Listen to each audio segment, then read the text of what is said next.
자, 이제 더불어민주당 전 정권 정치탄압대책위원회가 문재인 전 대통령 수사 담당 검사에 대한 탄핵까지 지금 검토를 하고 있습니다. 전 정권 정치탄압대책위. 저도 이제 이런 대책위는 처음인 것 같습니다. 전 정권 정치탄압대책위. 자, 이제 일단 친명계와 친문계가 공동으로 참여 중이고요. 위원장은 김영진 의원입니다.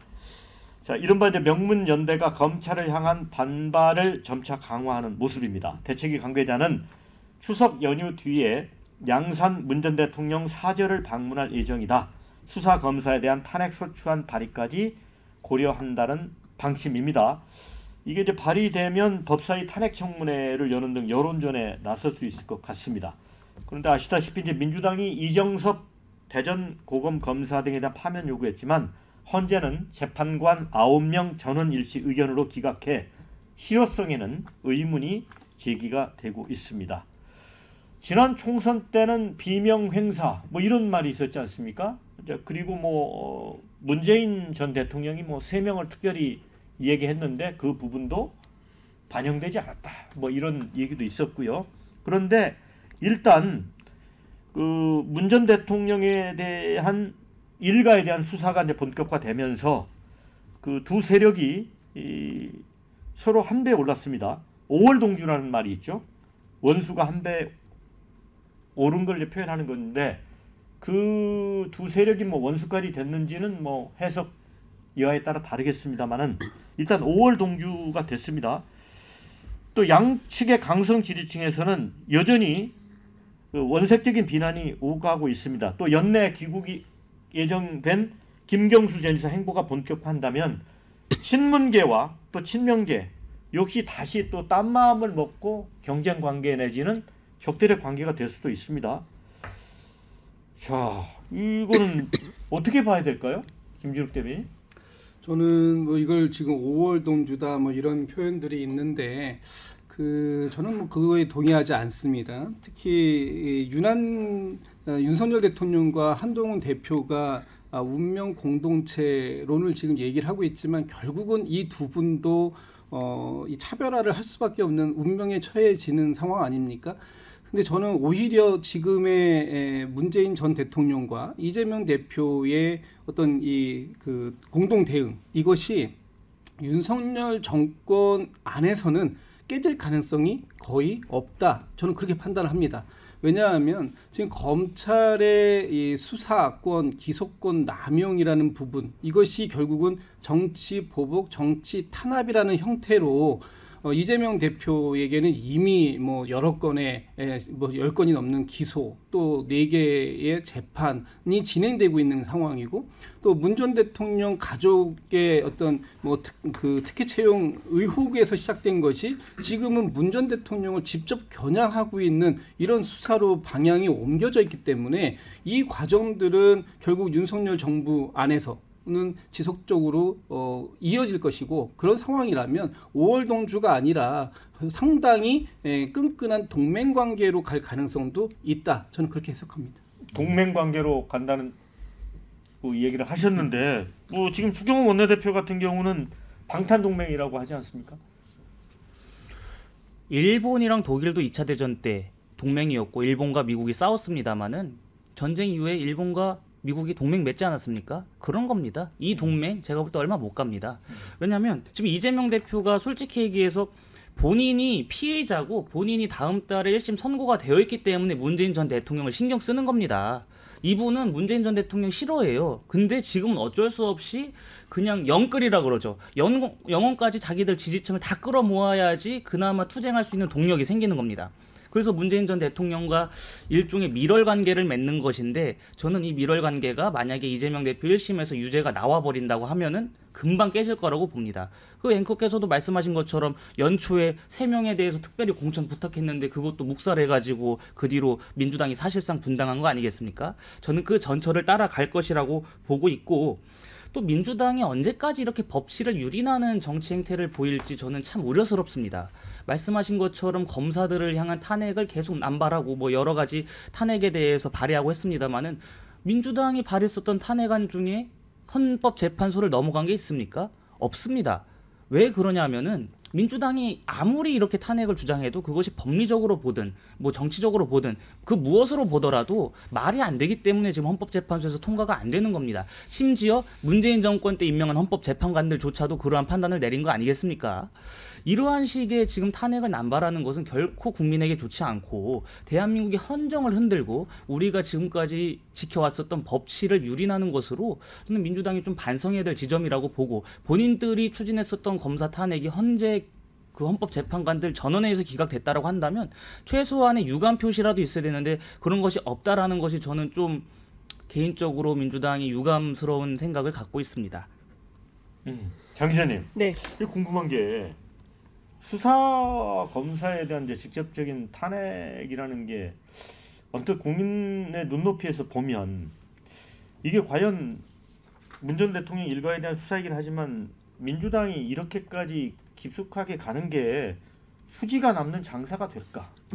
어떻게 보세요? 글쎄 저는 장사한지는 잘 모르겠습니다만 그 뭐 불만은 있을 수 있다고 생각을 하는데 당장 그 수사 검사를 탄핵시켜라라는 것은 국민 눈높이에 적절해 보이지는 않습니다. 근데 다만 이런 생각은 할 것 같아요. 그러니까 문재인 전 대통령에 대해서는 그래도 뭐 일정 정도의 그 뭐랄까 이렇게 금도를 넘어서는 방식으로 하지 않을 거라고 생각을 했는데 마침내 문재인 전 대통령을 피의자로 적시를 해서 검찰이 수사에 나선다고 하니까 당시에 제가 양산 쪽에 취재를 했을 때 어떤 반응이었냐면 이것은 문재인 전 대통령도 구속시키겠다는 시그널로 우리는 이해한다. 이렇게 구속. 예. 그래서 거기에 준하는 정도의 수사 대응과 준비를 할 것이다라고 이제 양산에 있는 관계자가 전해주었는데요. 그러니까 상당히 양산도 격앙되어 있는 상태인 것이고요. 얼마 전에 그 김경지 후보라고 부산 예, 예. 금정구청장의 민주당 후보를 가운데 두고 사진 찍었죠. 이재명 대표와 문재인 전 대통령이 함께 사진 찍고 그거를 기자들에게 풀했습니다. 그리고 그 사진에 상당한 정치적 함의가 담겨 있다라고 얘기를 했는데요. 무슨 얘기냐면 이제 뭐 이른바 명문연대, 뭐 그 일각에서는 피해자연대 이렇게 이제 부르기도 하던데, 여하튼 민주당 안에서 선거를 세게 한번 다시 또 10월 재보선에 해보겠다라는 시그널이다. 그 사진이 주는 함의가 크다. 이제 이런 얘기를 했는데 사실 조국혁신당에서도 부산의 류재성 후보를 내고 선거 캠페인을 하고 있는데 그러면 문재인 전 대통령이 똑같은 사진을 찍어줄 거냐? 아마 아닐 것이다라는 얘기가 나옵니다. 그 정도로 단단한 연대가 시작돼서 출발을 하는 것이고 그런 차원에서 보면 이 연대가 뭐 조만간 깨지거나 흔들리거나 그러지는 않을 것이다. 이런 전망이 우세합니다. 근데 우리 장 기자님 이 얘기 관련해서는 조금 제가 팩트를 전해드릴 게 있어요. 조국 대표가 월요일 날 저하고 인터뷰를 했습니다. 이 방송에서 그 제가 사진 찍어준 거 그걸 질문을 드렸는데 그 조국혁신당 후보도 이제 변호사잖아요. 민주 출신. 그분도 이미 그 문재인 대통령 사진을 찍었대요. 그래서 김경지 후보가 사진을 공개하니까 나도 이렇게 찍었다 해서 그 다음 날 공개를 했답니다. 아 조국 대표하고 같이요? 아니 셋이서? 같이 아니고 이제 따로. 개인 후보가 그러니까요. 가서 찍어줬다. 아니 그러니까 개인 후보는 찍을 수 있는데 제 얘기는 정당의 대표 그다음에 전직 대통령 가운데 민주당 후보 이게 똑같은 걸로 조국 대표 가운데 류재성 변호사 그러니까 후보죠 금정구청장 그리고 문재인 전 대통령 이렇게 똑같은 컨셉의 사진이 나올 것이냐 제가 보기엔 그거는 어렵다는 게 양산의 판단인 것 같습니다. 그래요. 저는 이제 명문 정당을 얘기하는데 제가 느끼기에는 이제 멸문지화라는 말이 있지 않습니까? 한 집안이 다 죽음을 당하는 끔찍한 그런 재앙. 그거를 이제 멸문지화라고 얘기를 하는데 사실 저번 공천 때 비명 행사 다 당하지 않았습니까? 어떻게 보면 양쪽의 입장은 서로 다 알고 있습니다. 근데 상황적으로 저는 사법 리스크 앞에 뭐 궁핍한 상태에서 어색한 만남을 가지고 궁색한 변명을 하고 있다. 그러니까 저는 그렇습니다. 그러니까 뭘 하면 자꾸 노무현 전 대통령을 안타까운 죽음을 소환하거든요. 이쯤 되면 막 하자는 거죠. 그런 얘기가 저는 A를 질문하면 A에 대한 대답을 하면 됩니다. 그러니까 죄가 있다고 하면 그거에 대해서 아니라고 하면 디테일하게 아니라고 얘기해야 되는데 자꾸 정치적인 수사를 하고 민주주의 얘기를 하는 거죠. 거대 담론을 얘기한다는 거는 결국은 진영 논리에 숨어서 본인의 죄를 희석하는 그런 정치적인 행태라고 봅니다. 그래서 저는 문다혜 씨에 대해서 그런 SNS에 어떤 글을 보면서 이분은 굉장히 정치적이다 그런 생각을 지울 수 없고요. 저는 무엇보다도 이 두 분의 결합이 결국은 결합을 통해서 본인들의 죄를 뭔가 가리기 위한 하나의 정치적인 수단일 수밖에 없다는 거지 않습니까? 근데 이게 과연 5월 동주가 지속되느냐? 그게 그렇지 않습니다. 저는 누가 이득을 본이냐 했을 때 이재명 대표가 이득을 먼저 볼 수밖에 없는 형국입니다. 10월, 11월에 사법 리스크가 현실화되면 그때 모든 어떤 정치적인 어떤 해석과 문법이 달라지게 됩니다. 그때 이재명 대표 입장에서는 공간이 열리는데 그 공간은 결국 그 공간은 권력은 진공을 허하지 않는다고 하지 않습니까? 그걸 누가 채우겠습니까? 그렇다면 저는 친문 쪽에서 채울 수밖에 없다고 보거든요. 그게 얼마나 힘을 가졌느냐는 1심이 둘 다 유죄가 나오냐 아니면 반반이 나오냐 그리고 소위 말해서 100만 원 이상이 나오냐 그 정도의 차이일 뿐 틈이 벌어지기 시작하면 서로 간에 남남이 될 수밖에 없는 정치적인 어떤 환경에 놓일 수밖에 없다는 쪽으로 좀 말씀드립니다. 네, 댓글 읽어드리고 우리 장 기자님께 드릴게요. 자, 이른바 이제 명문 동맹 5월 동주 여기에 대한 댓글입니다. 문프 문재인 프레지던트 수사로 민주당은 원팀이 됐다 이런 얘기 있고요. 문명은 서로 화합해서 좋은 결과를 만들기를 바랍니다. 자, 그러나 오늘의 결과는 문재인 대통령 다 당신 탓입니다. 이런 글도 올려주셨고요. 개딸과 문꿀 오소리들 죽일 듯이 싸우더니 외계인이 침공하면 힘을 합친다고 고 노회찬 의원 명언이 딱 그대로입니다. 이런 글도 주셨습니다. 그리고 민주당도 정신 차려라. 검사 탄핵이 중요 현안이냐. 현 정부 수사가 과하면 민주당이 나서지 않아도 국민들이 다 알 거고 그 역풍은 윤도리 정권에게 돌아갈 거다. 정부와 여당이 관심 없는 민생에 차라리 주력해라. 이런 의견도 주셨어요. 네. 근데 제가 이제 취재하는 기자 입장에서 보자면 윤한 갈등과 명문 정당론 이른바 좀 차이가 있어요. 그러니까 대통령실과 국민의힘 주변에서 흘러나오는 얘기를 종합을 해보면 윤석열 대통령과 한동훈 대표 사이는 정말 돌이킬 수 없는 강을 건넌 수준의 이제 그 단어들이 나옵니다. 그런데 명문 정당론과 관련해서는 민주당이 상당히 그 정치적으로는 기민한 것 같아요. 왜냐하면 지금 제1차 전선이 뭐냐. 이것은 윤석열 정권과 맞서서 싸우는 거다. 그런데 여기에서 우리가 지난번에 이재명 대표 그 뭐였죠? 국회 체포동의안 때처럼 분열하면 큰일 난다라는 인식을 갖고 있는 것 같아요. 그래서 선제적으로 친문과 친명이 손을 합쳐서 일단은 1차 외계인에 해당하는 윤석열 정권에 대해서 맞서 싸워야 되는 거고 여기에서 분열하거나 일치하지 않으면 이 산을 넘을 수 없다 이런 판단을 하는 것 같아요. 그래서 내적으로는 상당하게 단결하게 이렇게 물론 뭐 이러저러한 불만도 있고 뭐 이래서 안 돼 저래서 안 돼 이 사람 안 돼 뭐 등등의 이슈가 있긴 합니다만 그래도 지금 중요한 것은 단결해서 싸울 때이다. 그래서 그 어떤 사람도 뭐 예컨대 뭐 문재인 대통령을 비난하거나 이재명 대표를 비난한다고 한다면 그것은 민주당 아니다 이렇게까지 얘기를 하거든요. 그러니까 그런 차원에서 보자면 윤한 갈등과 명문 정당론은 본질적으로 차이가 상당히 크다 이런 말씀 드릴 수 있을 것 같습니다. 근데 여기서 문제가 뭐냐면 만약에 장 기자님 말씀처럼 문재인 전 대통령과 이재명 대표 측이 하나의 전선을 형성해서 윤석열 정권과 싸운다. 이 자체가 맞지 않는 겁니다. 이거는 지금 법과 수사에 의한 거 아니겠습니까?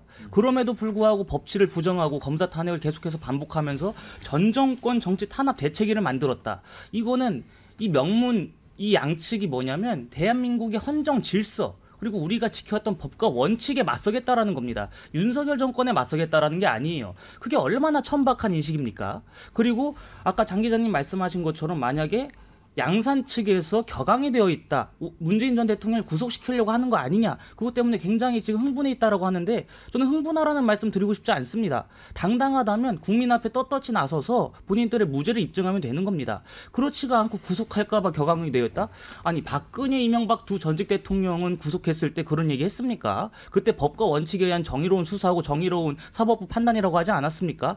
그러한 말씀들을 하셨던 분들이 지금은 그냥 SNS에 사진 몇 개 올리고 그 뒤에 꼼꼼 꽁꽁 숨어가지고 이재명, 문재인 두 분이 합세해갖고 이런 식으로 정치적인 행보를 이어간다? 저는 이거 어불성설이라고 보고 전직 대통령으로서 보여서는 안 되는 진짜 저급한 품격이라고 봅니다. 그리고 문재인 전 대통령은 이 문제만 있는 게 아니에요. 울산시장 선거 개입해서 민주주의 망쳤다라는 그 어떻게 보면 최종 피의자가 될 수도 있는 분이고 또 통계 조작 아직도 남아있죠. 탈원전 관련된 거 남아있죠. 우리 국민이 서해상에서 표류하다가 돌아가셨을 때 아무것도 안 하고 방치했다라는 수많은 의혹이 존재합니다. 그런 의혹들에 대해서 지금 어느 것 하나 해명된 거 있습니까? 없습니다. 저는 문재인 전 대통령이 양산에만 숨어 계실 게 아니라 서울로 올라오셔서 본인을 향한 국민적인 의구심에 대해서 명명백백히 해명하고 반성할 점은 반성하셔야 된다고 봅니다. 전선을 윤석열 정권에 형성한 게 아닙니다. 대한민국이 헌정 질서에 지금 전선을 형성해서 우리 국민과 싸우겠다라고 하는 겁니다. 이거는. 네. 제가 좀 짧게 반론을 좀 드려야 될 것 같아요. 뭐 지금 다들 하실 말씀들이 많으실 것 같은데 저도 짧게 좀 드리면 지금 우리 신조 대변인께서 숨는다고 말씀하시는데 과연 숨어질까요? 지금 검찰이 이 사냥개처럼 그 어떤 하나를 물었는데 과연 그걸 갖다가 그냥 순수하게 풀어줄까요? 전 그렇게 보지 않아요. 지금 검찰이 심지어는 이 그 문재인 전 대통령의 전 사위인 서모 씨의 특혜 채용 의혹으로 시작된 것과 관계없는 지금 퇴임 이후에 자녀에게 뭐 금품을 줬다라는 것을 갖다가 무슨 거액의 뭉칫돈을 발견한 것이다 뭐 어쩌다 하면서 별건의 머니터리식 수사를 하고 있는 이 과정 속에서 과연 대통령께서 숨는다고 해서 숨어질 수 있을까라는 거 하나 좀 말씀드리고 수사 검사를 탄핵하는 것을 갖다가 어떤 그 민주주의에 대한 대한민국에 대한 뭐 전선을 치고 있는 거다 이런 말씀 주시는데 그 부분도 동의하기 어려운데 이게 지금 우리가 수사 검사 탄핵이라는 부분을 얘기할 때 전제 조건이 있었어요. 근데 지금 마치 무조건 문재인 전 대통령이나 이재명 대표를 수사하면 그 검사를 탄핵하는 것처럼 이렇게 오도하게 만드시는데 그게 아닙니다. 분명히 전제를 했어요. 수사 과정에서 불법성이 있다면 당연히 탄핵해야 되는 거 아닙니까? 그 부분을 지적한 것이다라는 말씀 드리고 지금 뭐 탄핵을 갖다가 그렇게 했음에도 불구하고 반성이 없다 아니면 사과가 없다라고 말씀하시는데 법적인 책임에 대해서는 면했을지 몰라도 지금 이상민 행안부 장관에 대해서 저희 민주당이 탄핵했었습니다. 그러나 헌법재판소에서 탄핵이 안 됐어요. 그렇다고 해서 과연 이태원에서 이 젊은이 150명이 넘게 이 아까운 목숨을 잃은 이 사건이 현 정부에서 일어났는데 그 상황들을 관리하지 못했던 부분에 대한 정치적 책임도 없다. 이렇게 과연 얘기하실 수 있는 겁니까? 그런 부분을 지적하는 것이 야당의 임무고 야당의 책임이다. 저는 이런 말씀 좀 드리고 싶습니다. 그럼 보면 야당이 정부를 견제하는 것까지는 괜찮은데요. 견제가 아니라 발목을 부러뜨리고 탄핵을 한다는 거는 이거는 다른 차원의 문제입니다. 예를 들어서 우리가 이제까지는 탄핵이라 하면 굉장히 어떻게 보면 상상 속의 금기어였습니다. 일상의 생활어를 만들어 놓은 게 민주당입니다. 그렇다면 그 법의 잣대에 의해서 탄핵을 18번 했다고 하면 한 번 정도는 뭔가 통과되고 인용됐을 때 그쪽에서 우리의 얘기에 대해서 명분이 있었구나 할 텐데 18대 빵 아닙니까? 그리고 심지어 헌재에서 어떻게 보면 진보라고 할 수 있는 그분들까지도 문제가 없다고 얘기한 거 아닙니까? 그렇다면 이제까지 탄핵이 과연 중대한 어떤 범죄를 해가지고 한 상황이냐? 아니라는 거죠. 정치적인 어떤 공세라고 할 수밖에 없는 상황이 어느 정도는 됐거든요. 그렇다면 앞으로의 탄핵에 있어서 신중하고 팩트에 기반해야 되는데 이게 이른바 겁박을 주는 협박을 하는 그 탄핵이 된다는 그런 측면에서 문제가 있다고 봅니다.